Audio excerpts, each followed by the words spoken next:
I don't tend to be a very nostalgic person. I've fallen out of love with stuff I loved as a kid. Star Wars can piss off with the new films. Marvel has too much shit coming out and I can't be arsed keeping up anymore. I doubt I'm ever going to sit down and watch another James Bond film again. But there is one thing I'll admit that I'll always have nostalgia for. One thing that has stood the test of time in my concussion-shaking, weed-ravaged brain. Tekken 4. Back when I was a kid, the first game I ever got for my first console, the PS2, was Tekken 4. And to this day, I still have the exact same copy in my possession. Even with the frankly stupid amount of time I've put into the WWE games, I'm sorry God for what I have done, I still think Tekken 4 is my most played game. When I was a kid, I remember deleting my save numerous times just so I could unlock everything all over again. I've put too much time into Tekken Force. I've destroyed my brother over and over again in team battle. I admit, I fucking love this game. But I know it's not perfect. Dear God, I know it's not perfect. But I love it either way. Which is kind of weird because a lot of people really don't. To this day, people still refer to Tekken 4 as the worst Tekken.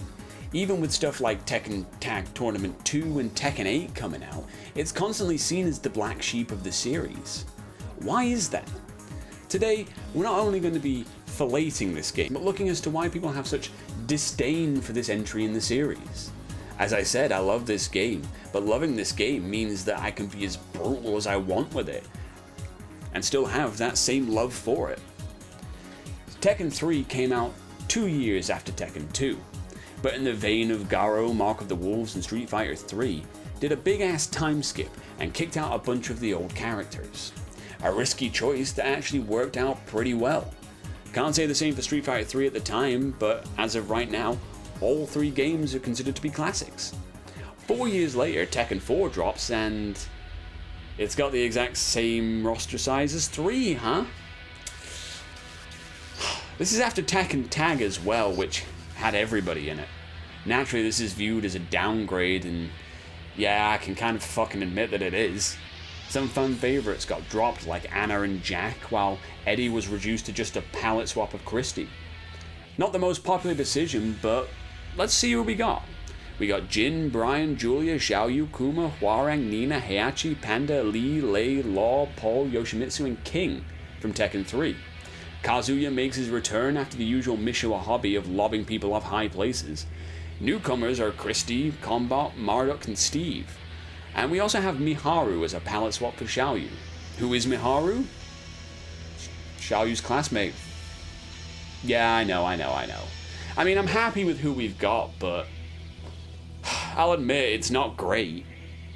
But who we've got's dope. You know, that's something. Yeah. Now, I'm not usually one to go around criticizing how people dress. I haven't changed my style since I stopped wearing all black and skulls. But I do want to give a mix of praise and disdain towards the costumes we do have. Outfits are separated between street clothes and fight gear.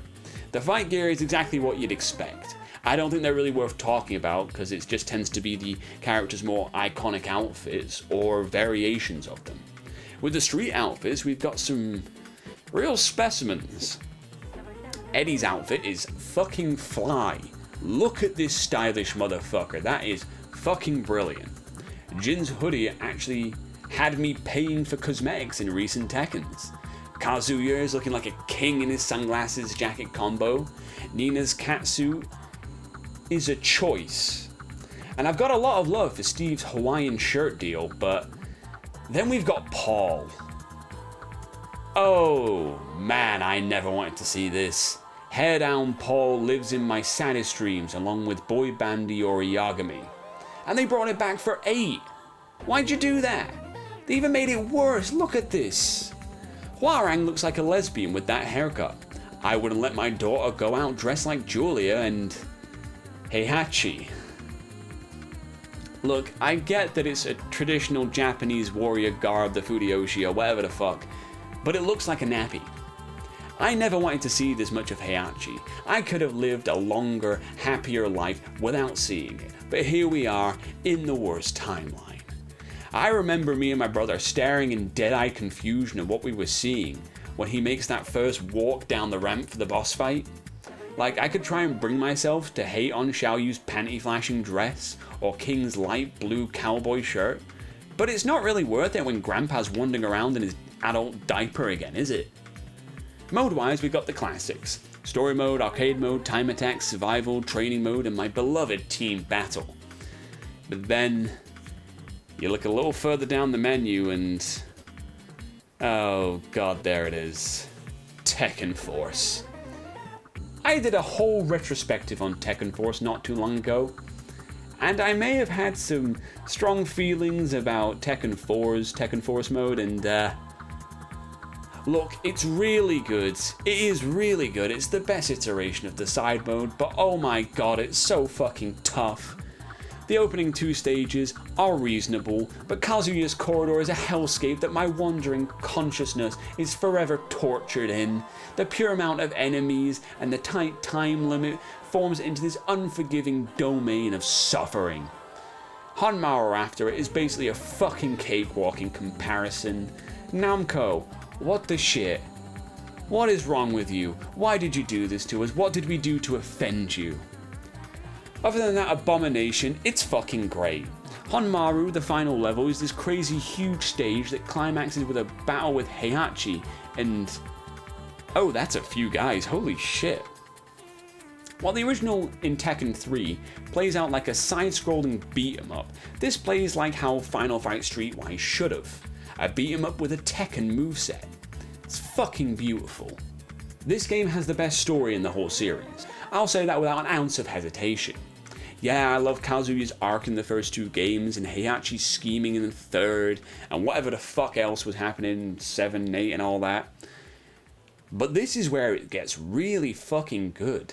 The return of Kazuya and Jin's new quest of trying to tear the Mishima bloodline to pieces form the main plot, but all the other characters have enough shit going on. And it's treated with seriousness and it's treated with gravity. In later and prior Tekken games, it always felt a little unbalanced. Some characters would have very straight, serious endings, other characters would have just goofy shit. Or it would just amount to, this is what they did with the money, or here they are goofing, or they defeated their rival. Characters like Paul and Law got a serious amount of goofiness in future entries, which people do complain about. Paul here probably has the best story going. In Tekken 3, he actually got through the tournament undefeated. He even beat Ogre. But then he left before Ogre reached its final form, where it was defeated by Jin. He spends the next couple of years telling everyone who will listen that he's the real champion, until everyone gets sick of it. They get sick of his trash talk, they get sick of his constant bragging, and he eventually becomes a waste of a man, broke and living on the street. At the announcement of the next tournament, he enters, and in his ending, he wins. He doesn't bother running the Zaibatsu, opting to instead have someone else run it for him while he lives a hedonistic lifestyle, partying day and night.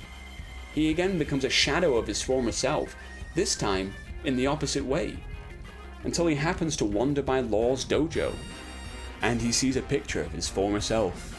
Law's students train in front of the picture of the champion, and he chooses to go back to his old self. It's simple enough, but it's actually kind of fucking beautiful. He lost himself and he found himself. Compared to whatever the fuck was happening in 5, 6, 7, 8, I'd say I much prefer this Paul.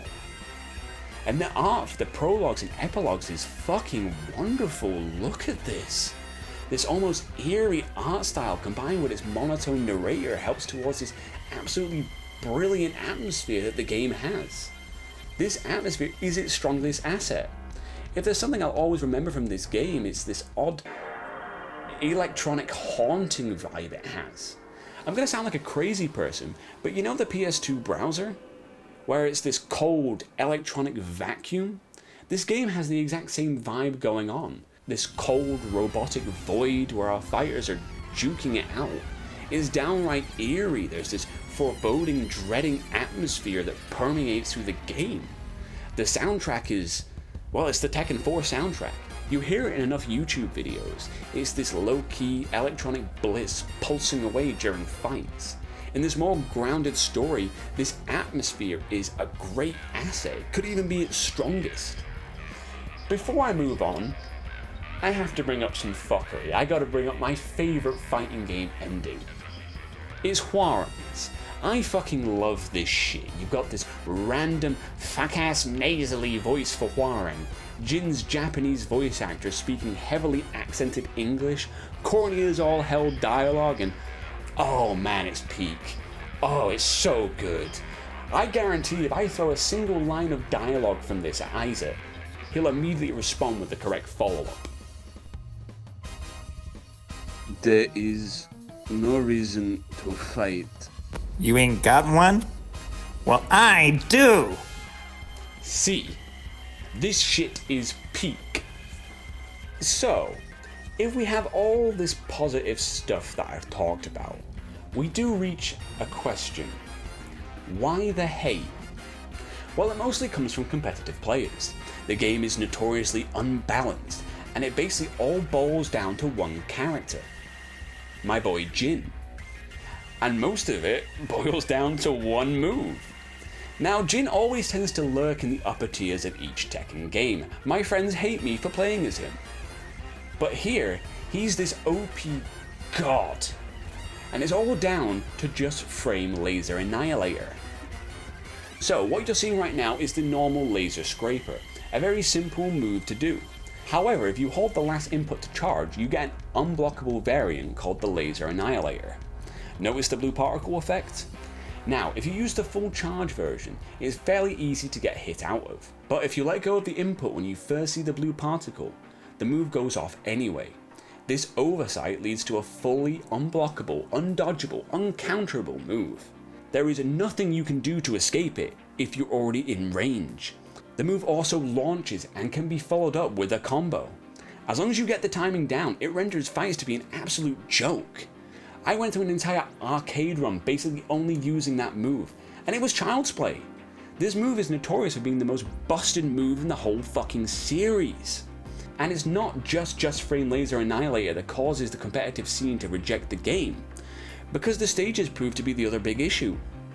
Prior games all had infinite stages.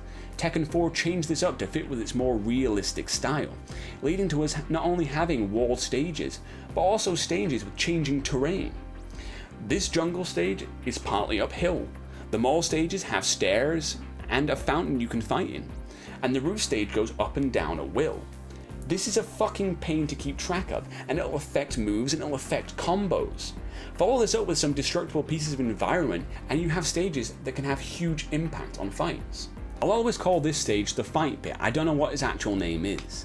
It's a very tight stage, the smallest in the series history. It's like fighting inside of a phone booth, which means that wall hits are inevitable, which leads to situations like this where you can just keep smacking the opponent off the wall at your own leisure. This is an infinite.